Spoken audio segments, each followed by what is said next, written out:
فکرت نیستن. تو خودت باید به فکرت باشی، تو خودت باید سرنوشت تو رقم بزنی، تو خودت باید تو عرصه زندگی تصمیم بگیری. پدر و مادر تو عشق خودشونن، تو زندگی خودشونن، به فکر پسراشونن، به فکر تو دختر نیستن که فردا موهات مثل دندونات سفید بشه و هیچ کس در خونت نزنه و بعد دنبال این ملا و اون ملا بیفتی و تعویض بخت باز کن بگیری. میگه حرفای این جوان دلم رو بود، گفتم راست میگی. صحبت ها تلفنی شروع شد، نامه ها رد و بدل شد، سپس قرار ملاقات ها به پارک ها که محلی شده برای دختران فراری و پسران قراری، پارک هایی که محلی شده برای فساد، بنگاه.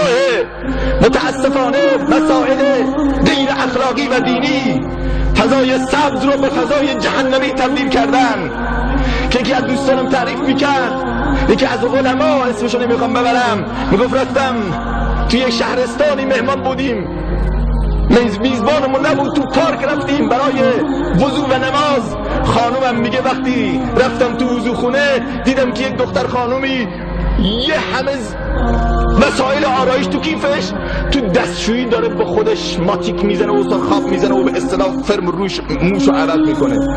گفتم خواهر اینجا شوهرت میخواد بیاد تو وضوخانه، تو دستشویی که تو داری اینجا ماتیک میزنه خودتو. ما شنیده بودیم که خانومها باید تو اتاق خواب و برای شوهر خودشونو آرایش کنن، تو آمدی تو دستشویی وضوخانه. گفت نه، قرار دوست پسرم بیاد، من تو خونه جرأت نمی کنم مبادا بابام بفهمه، میام اینجا ماتیک و سرخاب میزنم و برای دوست پسرم خودم آماده میکنم. با ویلاست های پدر، بهت بر نخوره، به من بر نخوره، منم پسر دارم، منم دختر دارم، شما هم پسر و دختر داری.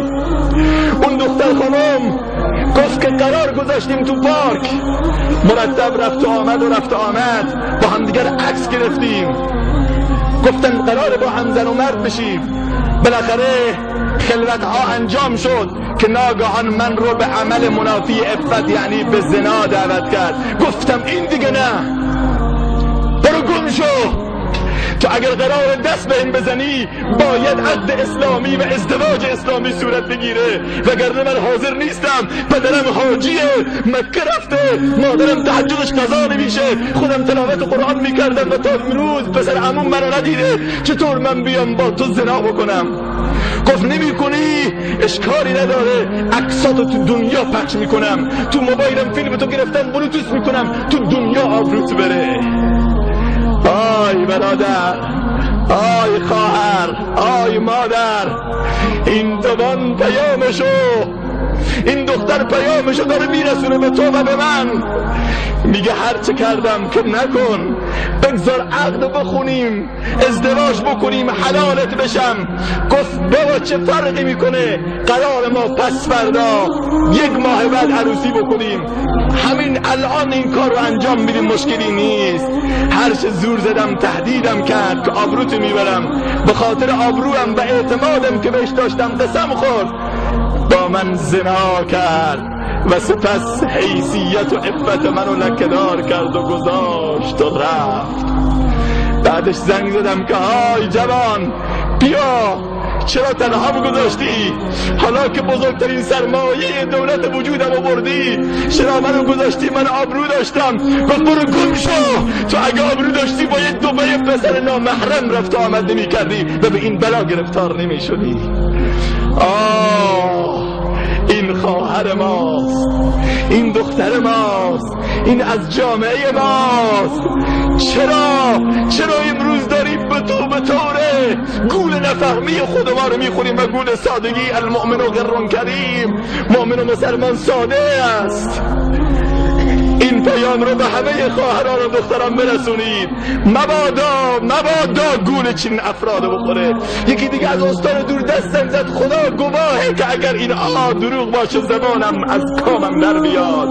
میگفت پسر عموم به من جنایت کرد، زن داشت ولی با من پیشنهاد ازدواج داد، رفت آمد و نهایتاً کاری که نمیخواست انجام بگیره انجام گرفت و الان مثل دستمال کاغذی منو انداخت گوشه خیابون. چه کار کنم؟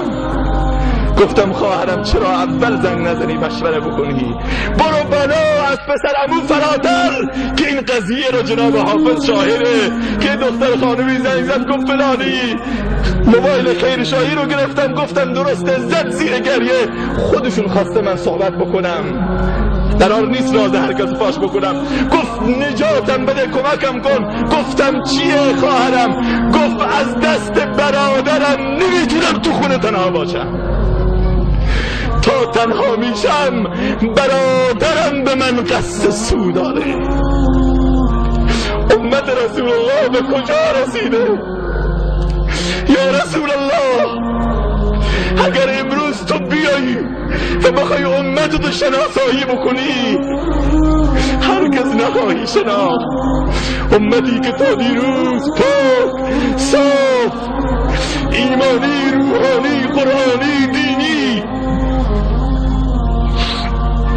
امروز اینقدر پس شدن که حتی به نزدیکترین افرادشون چرا فیلم های مبتذل و سوپر و سیکس رو میبینن، هیجانی و شهوتی میشن، اصلا حالشون نیست.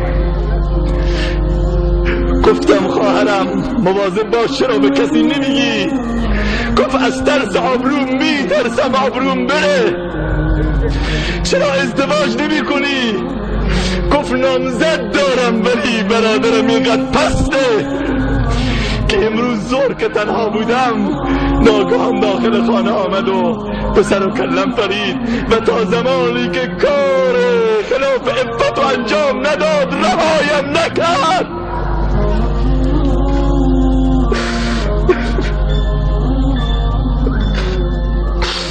اون موقع با انتظار داریم که چرا فلسطین زنان مسلمان زیر بمباران‌های شیمیایی و اتمیه اسرائیلی حاله میشن، چرا دعای مسلمان ها قبول نمیشه؟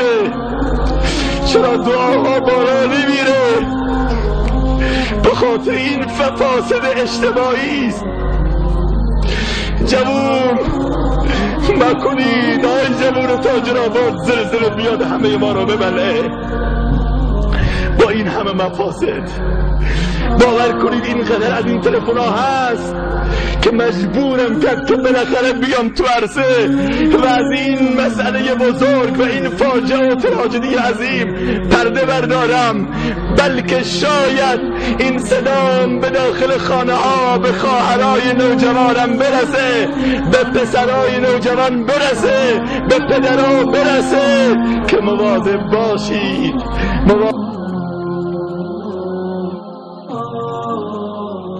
برای مشاهده ویدیوهای بیشتر به کانال یوتیوب مفلحون سر بزنید، مشترک بشید و منتشر کنید، اجر ببرید.